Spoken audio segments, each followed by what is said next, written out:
নেতানিয়াহুর কার্যালয়ের নাম প্রকাশে অনিচ্ছুক ঊর্ধ্বতন কর্মকর্তার উদ্ধৃতি দিয়ে চ্যানেল 12 এর প্রধান রাজনৈতিক বিশ্লেষক অমিত সেকা জানান, সিদ্ধান্ত নেওয়া হয়েছে।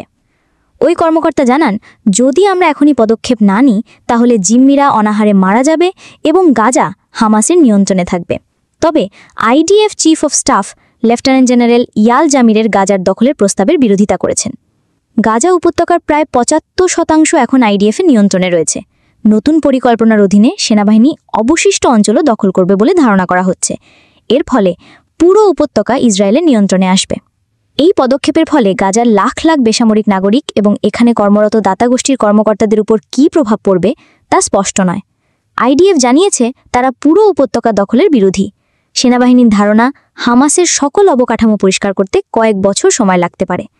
যদি সেনারা ইসরায়েলি জিম্মিদের যেখানে বন্দী করে রাখা হয়েছে সেখানে পৌঁছায়, তাহলে জিম্মিদের হামাস মেরে ফেলতে পারে এমন আশঙ্কাও রয়েছে।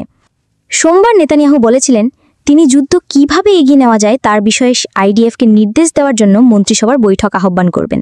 এর আগে রোববার চ্যানেল 12 এর খবরে বলা হয়েছে, গাজা দখল নিয়ে নিরাপত্তা মন্ত্রিসভার মধ্যে বিভাগ দেখা দিয়েছে। ফিলিস্তিনের পররাষ্ট্র মন্ত্রণালয় এই পরিকল্পনার নিন্দা জানিয়েছে।